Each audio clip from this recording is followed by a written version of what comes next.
तो हम लोगों ने लास्ट चैप्टर प्लानिंग किया था, जहाँ पे हम लोगों ने क्या किया था, प्लान किया था कि हमें बिजनेस किस चीज का करना है, हमने ऑब्जेक्टिव सेट किया था कि हमने काम करना क्या है, राइट। तो ऑर्गेनाइजिंग में जो हमने काम डिसाइड किया था, जो चीज प्लान की थी, उस काम को हम लोगों ने क्या करना है, ऑर्गेनाइज करना है। उस वर्क को हम लोगों ने क्या करना है, डिवाइड करना है।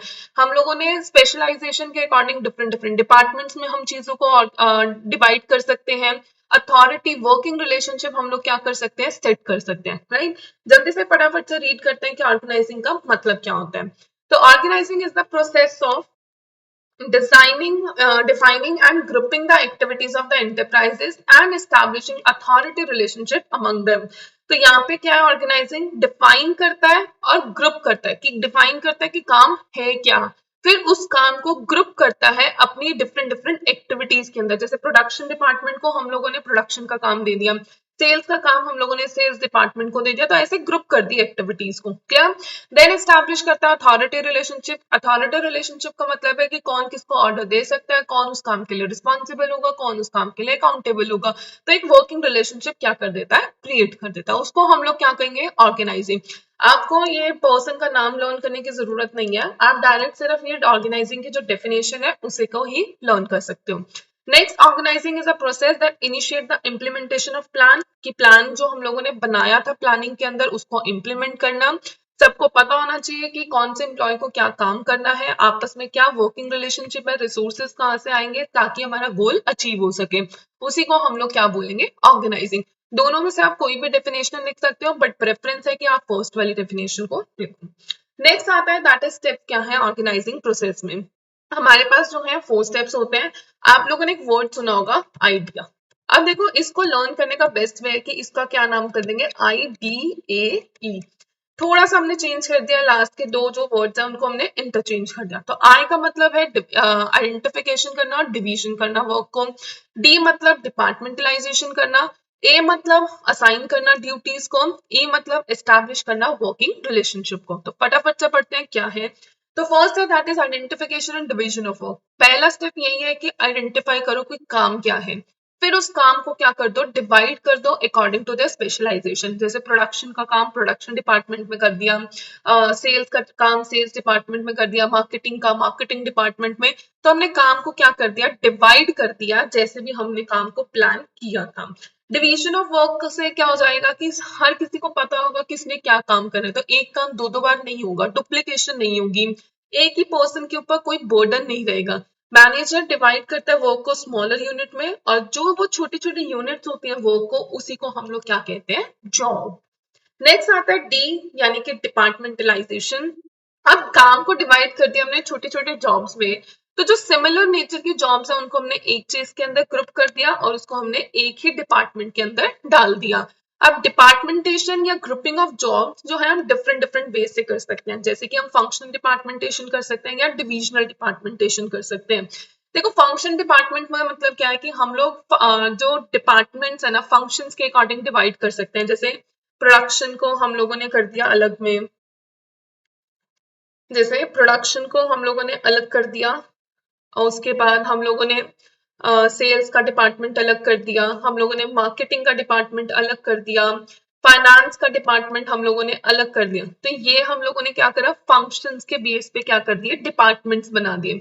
डिविजनल डिपार्टमेंट्स का मतलब क्या होता है कि हमने प्रोडक्ट के बेस में, जैसे मान लो कि मेरी जो कंपनी है वो शू मेकिंग की है, या मेरी कंपनी शूज भी बनाती है, मेरी कंपनी पर्स भी बनाती है, तो मैंने क्या करा, एक जो डिपार्टमेंट बना दिया शूज का बना दिया, एक मैंने जो डिपार्टमेंट बना दिया वो पर्स का बना दिया। अब इसके अंदर डिफरेंट डिफरेंट फंक्शन डिपार्टमेंट्स हो सकते हैं, प्रोडक्शन का, सेल्स का, मार्केटिंग का, फाइनेंस का, सिमिलरली पर्स के अंदर भी हो सकते हैं। तो यहाँ डिविजनल डिपार्टमेंट में हम प्रोडक्ट के अकॉर्डिंग डिवीजन करते हैं डिपार्टमेंट्स में, और फंक्शन डिपार्टमेंट में हम फंक्शंस के अकॉर्डिंग करते हैं। आई होप आप लोगों को क्लियर हो गया होगा। नेक्स्ट आता है असाइनमेंट ऑफ ड्यूटीज। अब हमने ऑर्गेनाइजेशन को स्पेसिफिक डिपार्टमेंट्स में डिवाइड कर दिया है, तो अब हम लोग क्या करेंगे, डिफरेंट डिपार्टमेंट्स को उनकी स्किल्स के अकॉर्डिंग, उनकी एबिलिटीज, उनकी क्वालिफिकेशंस के अकॉर्डिंग क्या करेंगे, वर्क को असाइन करेंगे। हर एम्प्लॉय को उसकी ड्यूटीज असाइन होंगी, उसको एक डॉक्यूमेंट दिया जाएगा, उस डॉक्यूमेंट को क्या बोलेंगे, जॉब डिस्क्रिप्शन। इवन जब हम जॉब लेने जाते हैं ना, तो जॉब के टाइम पे हमें एक जॉब ऑफर या जॉब लेटर मिलता है, तो उसके अंदर हमारी जॉब डिस्क्रिप्शन भी होती है कि हमने कब काम क्या क्या कैसे कैसे करना है, क्या। नेक्स्ट लास्ट आता है that is establishing reporting relationship. Fourth step में यही है कि जो भी ऑर्गेनाइजेशन प्रोसेस का है कि हर इंडिविजुअल को कुछ ना कुछ अथॉरिटी दी जाएगी उसकी जॉब के अकॉर्डिंग, तो उसको वो क्या करना है, परफॉर्म करना है। तो यहाँ पे हम लोग जो है अथॉरिटी एक इंडिविजुअल के साथ एंड रिलेशनशिप बिल्ड करते हैं कि किसको किससे ऑर्डर लेना है। हर किसी को पता होना चाहिए कि किसको किससे ऑर्डर लेना है, किसको किसको रिपोर्ट करना है, यानी कि कौन किस काम के लिए रिस्पॉन्सिबल है, कौन किस काम के लिए अकाउंटेबल है। तो ये हमारे थे 4 स्टेप्स। फर्स्ट हमने पढ़ा आइडेंटिफिकेशन एंड, बताओ जल्दी से बताओ क्या था, division of work, identification and division of work. Then हम लोगों ने सेकंड पढ़ा डिपार्टमेंटलाइजेशन, थर्ड था असाइनमेंट ऑफ ड्यूटीज और लास्ट है एस्टैब्लिशिंग रिपोर्टिंग रिलेशनशिप।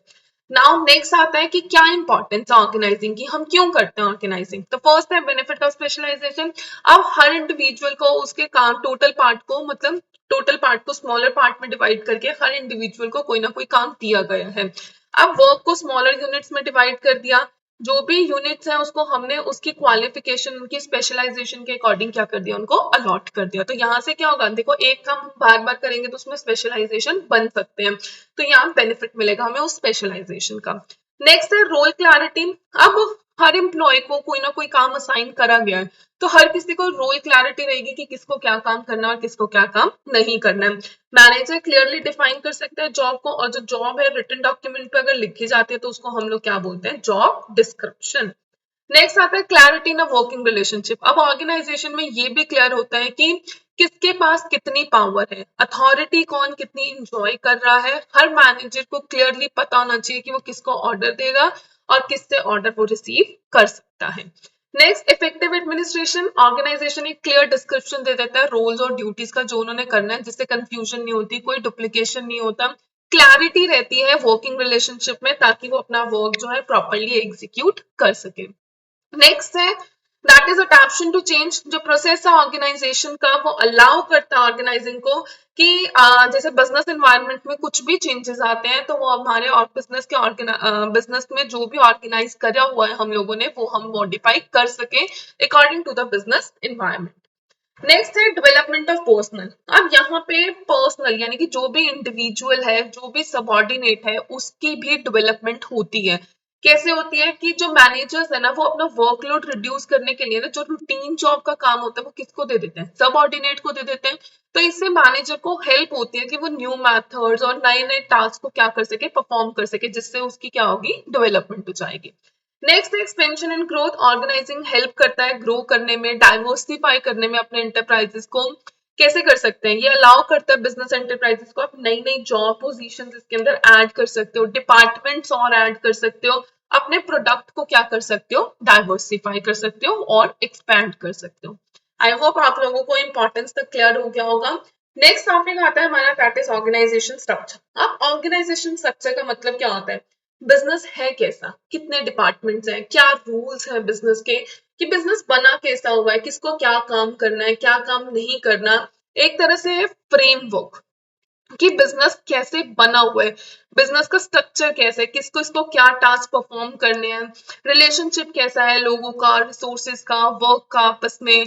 तो इस सब को हम लोग क्या बोलते हैं, ऑर्गेनाइजेशन स्ट्रक्चर। तो अगर एक ऑर्गेनाइजेशन स्ट्रक्चर अच्छा है तो वहां पे हमारा जो कम्युनिकेशन है वो क्या होना चाहिए, स्मूथ फ्लो होना चाहिए, बेटर कंट्रोल होना चाहिए हर चीज के ऊपर, ताकि हमारा बिजनेस अच्छे से चल सके। तो वो सारी चीजें हमें क्या बताती है, वो क्या है, ऑर्गेनाइजेशन स्ट्रक्चर। क्लियर। नेक्स्ट आता है word that is span of management. Span of management का मतलब क्या होता है कि एक सुपीरियर कितने एम्प्लॉयज को कंट्रोल कर सकता है या कितने सबऑर्डिनेट्स को कंट्रोल कर सकता है। सपोज करो मैं बॉस हूँ, मेरे अंडर 10 लोग काम कर रहे हैं, तो एक सुपीरियर 10 जो है सबऑर्डिनेट्स को कंट्रोल कर पा रहा है, तो वो हमारा क्या हो जाएगा, span of management. It refers to the number of subordinates that can be effectively manage by a superior, कि कितने नंबर ऑफ सबऑर्डिनेट्स मैनेज कर सकता है एक सुपीरियर, उसको हम लोग क्या बोलेंगे, स्पैन ऑफ मैनेजमेंट। और ये वाला पॉइंट ना इंपॉर्टेंट है on the basis of MCQs. Clear. Next है दैट इज टाइप्स। अब ऑर्गेनाइजेशन स्ट्रक्चर की ना 2 टाइप्स होती है, मैंने अभी आप लोगों को एक्सप्लेन किया था, functional structure and divisional structure. Functional structure में हम लोग डिपार्टमेंट्स के अकॉर्डिंग डिवाइड करते हैं, जैसे प्रोडक्शन डिपार्टमेंट हो गया हमारा, मार्केटिंग डिपार्टमेंट हो गया, हमारा फाइनेंस डिपार्टमेंट हो गया, सेल्स डिपार्टमेंट हो गया, हम उसके अकॉर्डिंग क्या कर रहे हैं, अपने डिपार्टमेंट्स को डिवाइड कर रहे हैं। तो form by grouping of jobs of similar nature according to the function, कि जो सेम नेचर, जैसे प्रोडक्शन की जो भी काम होगा वो हम प्रोडक्शन डिपार्टमेंट में डालेंगे, सेल्स रिलेटेड जो भी काम होगा वो हम सेल्स डिपार्टमेंट में डालेंगे। देन ऑर्गेनाइज करते हैं इन सारे फंक्शंस को एज अ सेपरेट डिपार्टमेंट, ताकि जो हमारा गोल है ऑर्गेनाइजिंग का वो अचीव हो सके। अच्छा, फंक्शनल स्ट्रक्चर कहाँ कहाँ सूटेबल होता है? जहाँ पे ऑर्गेनाइजेशन बहुत लार्ज है, बहुत डिफरेंट डिफरेंट एक्टिविटीज हम लोगों को परफॉर्म करनी है, जहाँ पे हमें हर चीज में स्पेशलाइजेशन चाहिए, वहां पे हम लोग कौन सा फंक्शन परफॉर्म करते हैं? फंक्शनल। अब नेक्स्ट आता है कि क्या फंक्शनल स्ट्रक्चर के एडवांटेजेस हैं। तो फर्स्ट है कि स्पेशलाइजेशन। अब सारी एक्टिविटीज को हम लोग क्या करते हैं? ग्रुप कर लेते हैं उनके सेम टाइप के नेचर के साथ। जैसे प्रोडक्शन को हमने प्रोडक्शन में कर लिया, सेल्स को हमने सेल्स में कर लिया। इससे क्या होगा? हर चीज में स्पेशलाइजेशन हो जाएगी, तो एफिशिएंसी हो जाएगी और स्पेशलाइजेशन क्रिएट हो जाएगी। नेक्स्ट है ये इंक्रीज करता है मैनेजरियल और ऑपरेशनल एफिशिएंसी। अब जो मैनेजर है एक डिपार्टमेंट का, वो परफॉर्म करेगा एक ही फंक्शन को बार बार बार बार।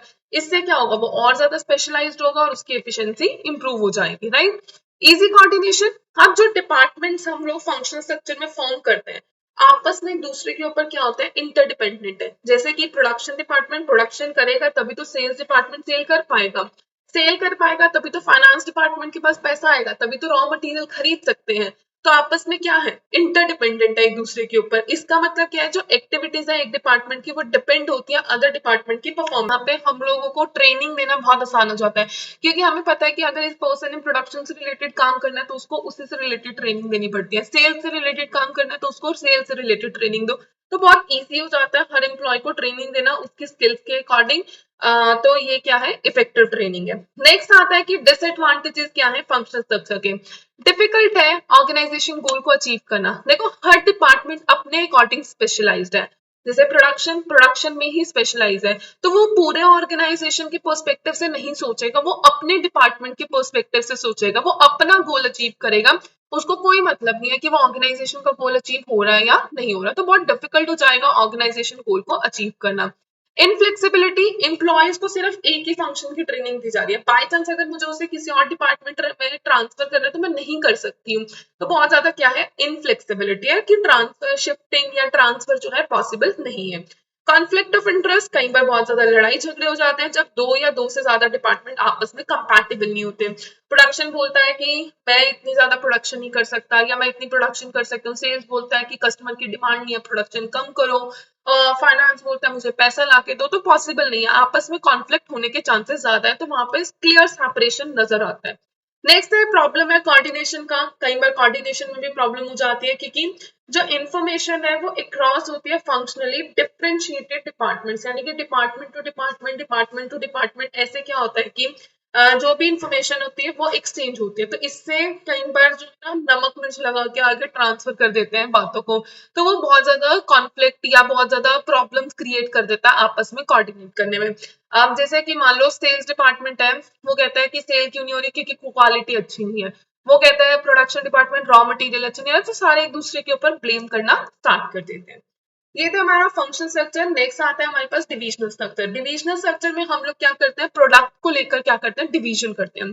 जैसे मान लो एक कंपनी है, उसमें हम लोगों ने डिवीजन करा है दो पार्ट से। जैसे वो कंपनी शूज भी बनाती है, वो कंपनी पर्स भी बनाती है, तो दो प्रोडक्ट्स बना रही है, तो हमने दो प्रोडक्ट्स को अलग अलग डिवाइड किया, उसके अंदर अलग अलग फंक्शन डिपार्टमेंट्स आ रहे हैं। तो ये हमारा क्या हो जाएगा? Divisional structure. यानी कि जब ऑर्गेनाइजेशन बहुत लार्ज होता है, वो एक या एक से ज्यादा टाइप ऑफ प्रोडक्ट को प्रोड्यूस करता है, तो वन प्रोडक्ट जो है एक डिपार्टमेंट में चला जाता है, दूसरा प्रोडक्ट दूसरे डिपार्टमेंट में चला जाता है। तो divisional structure is the organisation structure which comprises separate business units और डिविजन। यहाँ पे जो बिजनेस है उसी को हम लोग क्या कर देते हैं? डिवाइड कर देते हैं, प्रोडक्ट के बेस पे डिवीजन होता है। सूटेबिलिटी कहाँ होती है? जहाँ पे हमें प्रोडक्ट के अंदर स्पेशलाइजेशन चाहिए हो, जहाँ पे हम मल्टी प्रोडक्ट या डिफरेंट डिफरेंट प्रोडक्ट्स प्रोड्यूस कर रहे हो, जहाँ पे कंपनी की ग्रोथ में हम लोग ये प्लान कर रहे हैं कि हम आने वाले टाइम में और प्रोडक्ट्स इसके अंदर इंट्रोड्यूस कर सकते हैं, तो वहां पे हम लोग डिविजनल स्ट्रक्चर को अप्लाई करते हैं। उसके बाद नेक्स्ट आता है एडवांटेजेस क्या है डिविजनल स्ट्रक्चर के। Product specialisation. प्रोडक्ट स्पेशलाइजेशन होता है तो ये हेल्प करता है कि हमें डिफरेंट डिफरेंट स्किल्स आती हैं डिविजनल हेड की, और ये हमें हायर पोजीशन के लिए क्या करता है? प्रिपेयर करता है। अब जो भी एक्टिविटीज होती है वो एक टाइप की प्रोडक्ट को उसको हमने एक ग्रुप में डाल दिया, दूसरी प्रोडक्ट की एक्टिविटीज को हमने दूसरे डिपार्टमेंट में डाल देते हैं। नेक्स्ट एक्सपेंशन एंड ग्रोथ, अगर हमें अपने बिजनेस को एक्सपैंड करना है या ग्रोथ करना है उसके लिए भी बहुत ज्यादा अच्छा है, क्योंकि पहले हम लोगों ने डिवाइड कर रखा है प्रोडक्ट के बेसिस पे। अगर हम कोई नया प्रोडक्ट भी बिजनेस के अंदर लेकर आ रहे हैं तो इजीली एक और नया डिपार्टमेंट उसके अंदर हम क्रिएट कर सकते हैं। फ्लेक्सिबिलिटी और इनिशिएटिव है, फास्ट डिसीजन मेकिंग है, क्यों? क्योंकि फ्लेक्सिबिलिटी है और इनिशिएटिव भी है, क्योंकि जो भी डिवीजन फंक्शन है वो एक ऑटोनोमस यूनिट है, यानी कि शूज का डिपार्टमेंट अलग है तो पोज का डिपार्टमेंट अलग है। अगर मुझे पोज से रिलेटेड कोई भी डिसीजन लेना है तो पोज डिपार्टमेंट अपने आप लेगा, किसी को शूज से कोई लेना देना नहीं है, तो बहुत ज्यादा फ्लेक्सिबिलिटी है। क्या नेक्स्ट आता है डिसएडवांटेजेस क्या है? फर्स्ट है मोर रिसोर्सेज रिक्वायर्ड। देखो हर डिपार्टमेंट को अलग अलग रिसोर्सेज चाहिए, शूज वालों को अलग चाहिए और पर्स वालों को अलग चाहिए, तो इससे कई बार क्या होता है रिसोर्सेज की वेस्टेज भी बहुत ज्यादा क्रिएट होती है। कॉन्फ्लिक्ट आ जाता है डिफरेंट डिवीजन में। शूज वाला कहता है मैं तो अपना फोकस करूंगा, मेरे को अपनी सेल इंक्रीज करनी है, पर्स डिपार्टमेंट कहता है कि मुझे अपनी सेल इंक्रीज करनी है, तो आपस में कॉन्फ्लिक्ट रहता है। Ignoring of organisational interest, organisation का इंटरेस्ट होता है कि हमें दोनों प्रोडक्ट को एक साथ लेके दोनों की सेल को ग्रो करना है, बट एक अपनी ग्रोथ को देख रहा है, दूसरा अपनी ग्रोथ को देख रहा है, तो जो ऑर्गेनाइजेशन का गोल होता है उसको हम लोग क्या कर देते हैं, इग्नोर कर देते हैं। तो ये था हमारा फंक्शनल और डिविजनल स्ट्रक्चर। एक बार इसका फटाफट से स्क्रीनशॉट ले लो, फंक्शनल स्ट्रक्चर और डिविजनल स्ट्रक्चर के डिफरेंस का, इसको फटाफट से रीड आउट कर लेना। क्लियर? नेक्स्ट चलते हैं फॉर्मल ऑर्गेनाइजेशन। देखो ऑर्गेनाइजेशन ना दो तरह की होती है, एक होती है फॉर्मल, एक होती है इनफॉर्मल। फॉर्मल ऑर्गेनाइजेशन क्या होता है कि जहाँ पे सारे रूल्स एंड रेगुलेशंस होते हैं, हर चीज रिटन फॉर्म में होती है, हर चीज प्रॉपर मैनर्स के साथ होती है। इनफॉर्मल में क्या होता है, कुछ भी रिटन फॉर्म में नहीं होता, गॉसिप्स होती है, वहां पे हम सोशल इंटरेक्शन करते हैं। क्लियर?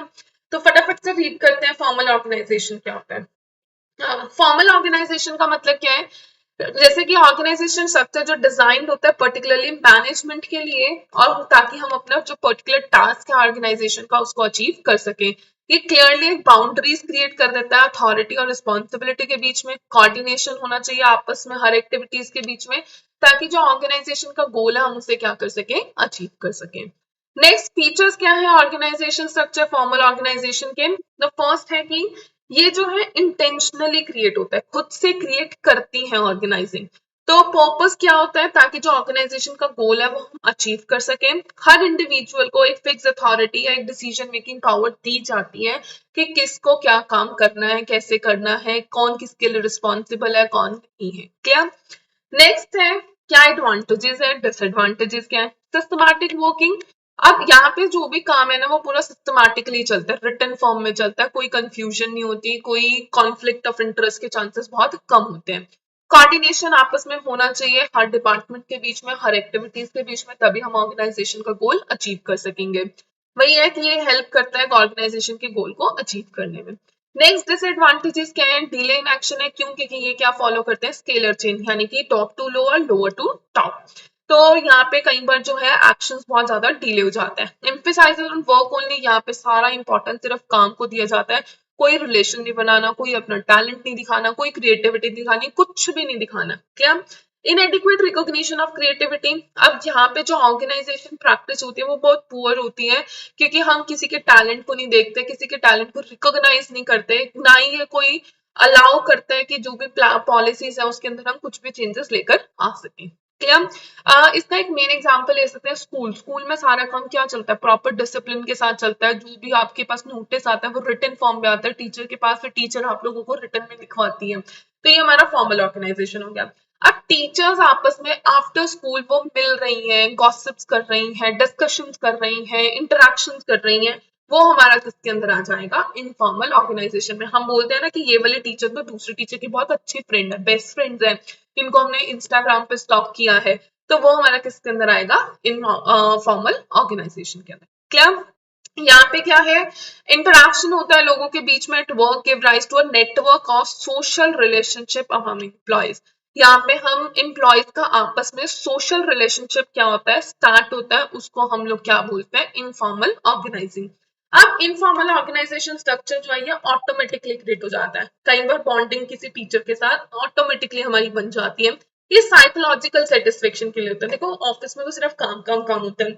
अब ऑफिस के बाहर की कोई लाइफ होती है ना हर किसी पर्सन की, तो वो हमारी ऑफिस के लोगों के साथ ही स्टार्ट हो सकती है, बाहर के फ्रेंड्स हो सकते हैं। अगर ऑफिस के लोगों के साथ फ्रेंडली हो रहे हैं बाहर कहीं पे आफ्टर ऑफिस, तो उसको हम लोग क्या बोलेंगे, इनफॉर्मल ऑर्गेनाइजेशन। फीचर्स क्या है, सॉरी यहाँ पे इनफॉर्मल आएगा। फीचर्स क्या है इनफॉर्मल ऑर्गेनाइजेशन के, ये जो स्ट्रक्चर है ऑटोमेटिकली क्रिएट होता है, यहाँ पे कोई एफर्ट्स नहीं लगाने पड़ते। ये स्ट्रक्चर एम्प्लॉयज खुद से बना लेते हैं अपनी साइकोलॉजिकल सेटिस्फेक्शन के लिए। ये इसका कोई फिक्स पाथ नहीं होता, ये कम्युनिकेशन जैसे भी मर्जी हो सकता है, यानी कि top to lower, lower to top, ऐसा कुछ भी नहीं है, कोई फिक्स पाथ नहीं होता। अब क्या इसके एडवांटेजेस है, क्या इसके डिसएडवांटेजेस है। एडवांटेजेस पढ़ लेते हैं पहले। तो फास्ट कम्युनिकेशन है, ये स्केलर चेन को वो नहीं करता, यहाँ पे जल्दी से जल्दी क्या होता है कम्युनिकेशन जो है स्प्रेड आउट होता है।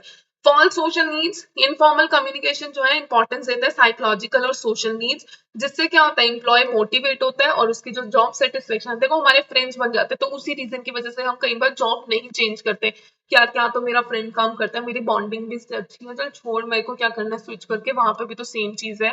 तो इस वजह से भी जॉब सेटिस्फेक्शन ज्यादा रहती है। नेक्स्ट है डिसएडवांटेजेस, र्यूमर्स फैलने के। सर्वे के अकॉर्डिंग 70% जो यहाँ पे इंफॉर्मेशन स्प्रेड होती है ना, वो र्यूमर्स होती है, जिससे एम्प्लॉयज बहुत ज्यादा मिसलीड हो जाते हैं, कई बार नेगेटिव भी हो जाते हैं और कई बार पॉजिटिव भी हो जाते हैं। कोई सिस्टमैटिक वर्किंग नहीं है, तो यहाँ पे जो है स्मूथ वर्किंग हो या ना हो कोई इससे फर्क नहीं पड़ता। कई बार नेगेटिव रिजल्ट भी आता है, क्योंकि ये अपोज करता है पॉलिसीज को, मैनेजमेंट को चेंज करने के लिए बोलता है, तो ये बहुत डिफिकल्ट है कि हमें ऑर्गेनाइजेशन में भी क्या कर सके, इम्प्लीमेंट कर सके। क्लियर। इवन इनफॉर्मल ऑर्गेनाइजेशन का एक और नेम है, दैट इज, उसको हम लोग क्या बोलते हैं, ग्रेप वाइन। उसको हम लोग क्या बोलेंगे, ग्रेप वाइन। क्लियर। अब फटाफट से आप लोग इसका जो है फॉर्मल ऑर्गेनाइजेशन और इनफॉर्मल ऑर्गेनाइजेशन के डिफरेंस का स्क्रीनशॉट ले लो, एक बार इसको रीड आउट कर लेना। नेक्स्ट चलते हैं हम लोग फटाफट से new topic, that is delegation of authority. ये बहुत इंपॉर्टेंट टॉपिक है, इसके ऊपर 100% क्वेश्चन आता ही आता है, चाहे वो सिंपल क्वेश्चन आए चाहे वो केस बेस्ड क्वेश्चन आए। क्लियर। अब देखो डेलीगेशन ऑफ अथॉरिटी का मतलब क्या होता है, granting of authority to subordinates to operate within prescribed limits, यानी कि हर कितनी अथॉरिटी हम सबऑर्डिनेट को दे रहे हैं कि वो खुद से डिसीजन ले सकता है, उसकी एक लिमिट होती है, एक प्रिस्क्राइब लिमिट में वो ले सकता है, उसको हम लोग क्या बोलते हैं, डेलीगेशन ऑफ अथॉरिटी। सपोज करो मैं बॉस हूँ, मैंने अपने जो मैनेजर है यानी कि जो मेरे से जूनियर मिडिल लेवल पे काम करते हैं, मैंने उनको अथॉरिटी दी कि आप अपने लेवल के जो भी डिसीजन आप खुद ले सकते हो, तो उनको एक लिमिट दे दी मैंने कि आप डिसीजन ले सकते हो, तो उसको मैं क्या बोलूंगी, डेलीगेशन ऑफ अथॉरिटी।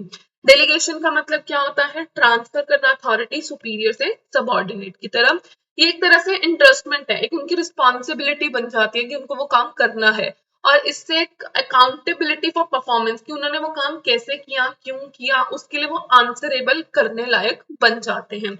ये मैनेजर को हेल्प करता है कि वो अपने एरिया में एक्सटेंड करें, और जो भी एक्टिविटीज वहां पे हो रही हैं उसपे कोई भी रिस्ट्रिक्शन नहीं होनी चाहिए, बट उसको ये पता होना चाहिए कि वो कर क्या रहा है और कैसे कर रहा है। ये एनेबल करता है मैनेजर को कि वो हाई प्रायोरिटी एरियाज पे फोकस करें और सबऑर्डिनेट को सेटिस्फाई करे by fulfilling the recognition of by fulfilling the need for recognition, कि उनको टाइम टू टाइम रिकॉग्निशन देता रहे, रिवॉर्ड देता रहे, तो उसको वो क्या कर सकता है, सेटिस्फाई कर सकता है। नेक्स्ट आता है दैट इज, क्या एलिमेंट्स है, तीन मेन एलिमेंट्स है, responsibility, authority and accountability. The most important topic of this chapter, बहुत इंपॉर्टेंट है, इसके ऊपर क्वेश्चन आता ही आता है। क्या पहले तो जल्दी से जाओ नीचे लाइक करो वीडियो, अगर आप लोगों को अच्छी लग रही है, आप लोगों को हेल्पफुल लग रही है, आपके एग्जाम पॉइंट ऑफ व्यू से लग रही है, तो जल्दी से जाके वीडियो को लाइक कर दो। नेक्स्ट है रिस्पॉन्सिबिलिटी। रिस्पॉन्सिबिलिटी देखो, रिस्पॉन्सिबिलिटी का मतलब क्या होता है कि वर्क असाइन करना एक इंडिविजुअल को। एक सेकेंड देना, एक सेकेंड देना, ठीक है।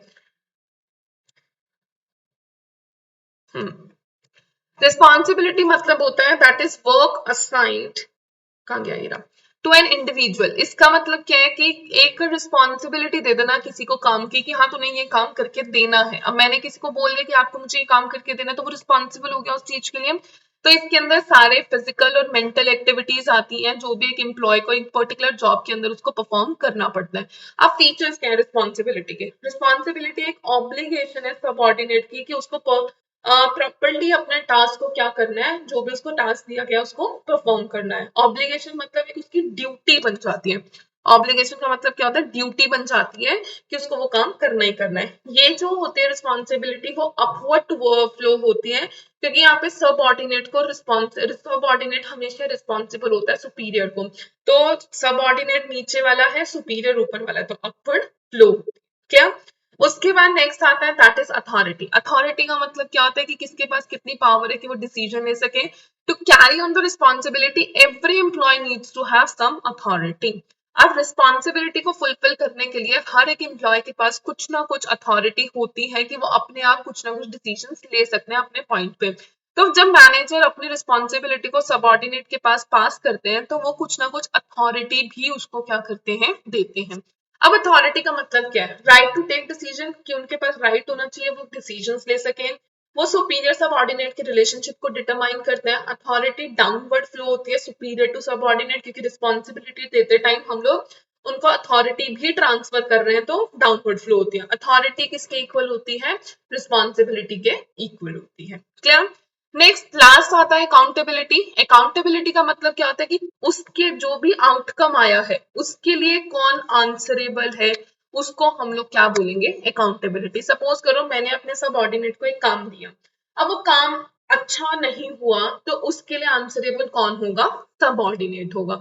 तो जब रिस्पॉन्सिबिलिटी हम किसी टास्क की किसी पर्सन को देते हैं तो वो अपनी अकाउंटेबिलिटी के लिए यानी कि वो उसके लिए आंसरेबल होता है, वो उस चीज को मना नहीं कर सकता। अकाउंटेबल अराइज कहाँ से होता है? रिस्पॉन्सिबिलिटी से अराइज होता है। और अकाउंटेबिलिटी अपवर्ड फ्लो होती है क्योंकि सब ऑर्डिनेट को आंसर देना पड़ता है किसको? सुपीरियर को। क्लियर? अब आप टेस्ट नहीं लर्न करके गए, किसको आंसर दोगे? टीचर को दोगे ना, तो अपवर्ड जा रहा है। अब आपको एक टास्क दिया गया कि आपका ये टेस्ट है, अब आपका वो टेस्ट अच्छा सा नहीं परफॉर्म हुआ तो उसके लिए अकाउंटेबल यानी कि उसके लिए आंसरेबल कौन होगा? आप लोग होंगे। क्लियर? नेक्स्ट है फीचर्स क्या है? अकाउंटेबिलिटी का मतलब है कि आंसरेबल करना, जो भी फाइनल आउटपुट आ रहा है इसको हम डेलीगेट नहीं कर सकते। आपका टेस्ट अच्छा नहीं आया, आपके मार्क्स अच्छे नहीं आए, अब आप अपने फ्रेंड को तो नहीं बोल सकते कि तुम मेरी जगह answer they they. Not possible है मैम, तो आपसे ही आंसर पूछेंगी तो इसको हम पास नहीं कर सकते। अपवर्ड फ्लो होता है, जो भी सुपीरियर है उसकी अथॉरिटी होती है सबऑर्डिनेट के ऊपर, यानी कि उसके ऊपर एक राइट होता है कि वो कोई भी डिसीजन ले सके, वो कोई भी ऑर्डर दे सके अपने सबऑर्डिनेट को। क्लियर? नेक्स्ट आता है कि क्या अथॉरिटी, रिस्पॉन्सिबिलिटी और अकाउंटेबिलिटी में डिफरेंस है। तो एक बार इसको अच्छे से रीड आउट कर लेना, मैंने बता दिया है। यहाँ पे हम लोग कमांड देते हैं, यहाँ पे और वो उसकी ड्यूटी बन जाती है उस टास्क को परफॉर्म करना। यहाँ पे जो भी आउटकम आता है उसके लिए उसको आंसर करना पड़ता है। इसको हम डेलीगेट कर सकते हैं क्योंकि हम ये सबऑर्डिनेट को देते हैं। इसको हम डेलीगेट नहीं कर सकते और ये तो आता ही रिस्पॉन्सिबिलिटी से है। ये फॉर्मल पोजीशन से अराइज होता है, ये डेलीगेटेड अथॉरिटी से अराइज होता है। ये डेलीगेट नहीं हो सकता, जिसने काम किया है उसी को ये आंसर करना पड़ेगा। ये जो है अपवर्ड डाउनवर्ड दोनों तरफ फ्लो होता है, ये सिर्फ अपवर्ड फ्लो होता है और ये भी अपवर्ड फ्लो होता है। क्लियर? नेक्स्ट लास्ट टॉपिक हमारा आता है that is centralisation and decentralisation. Centralisation का मतलब क्या होता है कि जो पावर होती है डिसीजन लेने की वो कुछ फ्यू हैंड्स में होती है, यानी कि जो टॉप लेवल वाले लोग होते हैं ना, देखो स्कूल का ऑफ होगा या नहीं होगा, स्कूल में कितने आवर्स की क्लासेस लगेंगी, लंच ब्रेक कब होगा, ये सिर्फ सेंट्रलाइजेशन होता है। यानी कि जो प्रिंसिपल्स होते हैं ना या जो वाइस प्रिंसिपल्स होते हैं उनके हाथ में ये पावर होती है, तो उसको हम लोग क्या बोलेंगे? सेंट्रलाइजेशन। तो कंसंट्रेशन ऑफ पावर और authority in a few hands, that is top level. An organization is centralized when the decision making authority is in the hands of top level management. जब decision making power जो है सिर्फ top level के हाथ में हो तो वो हमारा क्या हो जाएगा? centralized हो जाएगा। नेक्स्ट डिसेंट्रलाइजेशन का मतलब क्या होता है? सिस्टमैटिकली डिस्ट्रीब्यूट कर देना अपनी अथॉरिटी को हर लेवल पे, तो उसको हम लोग क्या बोलेंगे? डिसेंट्रलाइजेशन। जैसे कि अगर हम लोगों ने ट्रिप प्लान करना है तो हम लोग आपस में एक दूसरे से मिलकर पूछ सकते हैं, डिसीजन ले सकते हैं, तो वो हमारा क्या हो जाएगा? डिसेंट्रलाइजेशन। जो भी ऑर्गेनाइजेशन की decision making authority top management के पास होती है उसको हम सेंट्रलाइजेशन बोलते हैं। जब हम उस अथॉरिटी को शेयर कर देते हैं लोअर लेवल वालों के साथ उसको हम डिसेंट्रलाइज बोलते हैं। अब क्या इंपॉर्टेंस है डिसेंट्रलाइजेशन की, ये इनिशिएटिव डेवलप करता है सबऑर्डिनेट के बीच में, यानी कि जो भी अथॉरिटी होती है वो हम मिडिल लेवल और लोअर लेवल वालों के पास भी शेयर करते हैं, ताकि उनके मन में भी ये रहे कि हम उन पर ट्रस्ट कर रहे हैं, उनके ऊपर फेथ दिखा रहे हैं। तो इससे उनका सेल्फ कॉन्फिडेंस प्रमोट होता है सबऑर्डिनेट्स के बीच में। नेक्स्ट है मैनेजरियल टैलेंट जो है वो फ्यूचर के लिए डेवलप होता है। अब डिसेंट्रलाइजेशन का मतलब क्या है, यहाँ पे जो मैनेजर्स है ना, जो रेगुलर वर्क होता है ना, वो किसको दे देते हैं, सबऑर्डिनेट को दे देते हैं। तो जो मेन टास्क होता है वो खुद फोकस करते हैं। तो इससे क्या होता है कि जो उनका क्रिएटिविटी है या रियल लाइफ के साथ कैसे चीजों को हैंडल आउट करना है, वो क्या होता है वहां पे क्रिएट हो जाता है। Next, quick decision making power. अब यहाँ पे डिसेंट्रलाइजेशन में डिसीजन मेकिंग जो है हर मैनेजर मिलके लेता है। तो इससे क्या होता है, फास्टर डिसीजन लिया जाता है, क्योंकि हर एम्प्लॉय उसके अंदर क्या कर रहा है, इन्वॉल्व हो रहा है। फैसिलिटेट ग्रोथ, डिसेंट्रलाइजेशन मोर ऑटोनॉमी मोर फ्रीडम देता है लोअर लेवल वालों को। तो ये हेल्प करता है सबऑर्डिनेट को कि वो अच्छे मैनर में हर डिपार्टमेंट में अच्छे से काम करे। और जब हर डिपार्टमेंट अच्छे से काम करेगा तो प्रोडक्टिविटी इंक्रीज होगी, प्रोडक्टिविटी इंक्रीज होगी तो रेवेन्यू इंक्रीज होगा, तो हमारा जो बिजनेस है वो ज्यादा से ज्यादा एक्सपैंड करेगा। Next, better control. आप जो एम्प्लॉयज वर्क करें डिफरेंट लेवल पे, वो अपने आप डिसीजन ले सकते हैं। हाँ, अपने डिसीजन के लिए वो खुद अकाउंटेबल होंगे, वो अपना ब्लेम सुपीरियर पे नहीं लगा सकते। तो इसीलिए वो बेटर कंट्रोल रहेगा, उनका जो स्कोर कार्ड है, जो भी इंफॉर्मेशन सिस्टम है, वो अच्छे से मेंटेन रहेगा।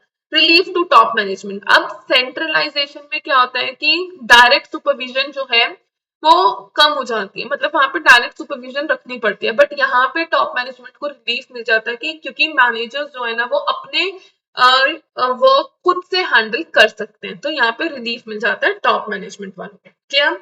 नेक्स्ट आता है डेलीगेशन और डिसेंट्रलाइजेशन के बीच में क्या डिफरेंस होता है। देखो, डेलीगेशन कंपल्सरी होता है कि हमें कुछ ना कुछ अथॉरिटी, अकाउंटेबिलिटी और रिस्पॉन्सिबिलिटी एक रिलेशनशिप बिल्ड करना पड़ता है। डिसेंट्रलाइजेशन एक ऑप्शनल है कि हमें हर पर्सन को इन्वॉल्व करना है या नहीं करना। इसमें कम फ्रीडम होती है डिसीजन लेने की, इसमें ज्यादा फ्रीडम होती है और कम कंट्रोल होता है। यहाँ का जो प्रोसेस है वो फॉलो करता है टू शेयर टास्क, कि जो भी टास्क दिया गया उसके अकॉर्डिंग काम करना है। यहाँ पे पॉलिसी डिसीजन जो होती है उसके अकॉर्डिंग हमें काम करना होता है। ये नैरो स्कोप होता है क्योंकि इसमें सिर्फ सुपीरियर इन्वॉल्व होते हैं या उसके इमीडिएट जो सबऑर्डिनेट होते हैं वही होते हैं, लोअर लेवल वालों को इन्वॉल्व नहीं किया जाता। वाइडर स्कोप होता है, हर लेवल ऑफ मैनेजमेंट यहाँ पे इन्वॉल्व होते हैं। मेन पर्पस ये होता है कि जो बर्डन है मैनेजर को उसको कम करा जाए। मेन पर्पस ये होता है जो सबऑर्डिनेट्स हैं उनका जो रोल है ऑर्गेनाइजेशन में उसको इंक्रीज करा जाए, उनको कुछ अथॉरिटी दी जा सके ताकि वो कोई डिसीजन ले सके। आई होप आप लोगों को ये चैप्टर अच्छे से क्लियर हो गया होगा। एंड नीचे प्लीज कमेंट करिए आप लोग जो क्लासेस हैं कहाँ से देख रहे हैं, कौन सी सिटी से देख रहे हैं। And wait for the next day, next challenge chapter number 6 के साथ। क्लियर। अभी जब तक इस चैप्टर को अच्छे से क्लियर, यहाँ तक के चैप्टर्स को अच्छे से क्लियर करो। इवन टेलीग्राम पे चैप्टर नंबर 5 तक के केस बेस्ड क्वेश्चंस भी अपलोड हो चुके हैं, तो वहां जाके आप इन चैप्टर्स को अच्छे से यहाँ से रिवाइज करके वहां जाके उन केस बेस्ड क्वेश्चन को सॉल्व कर लो। Thank you.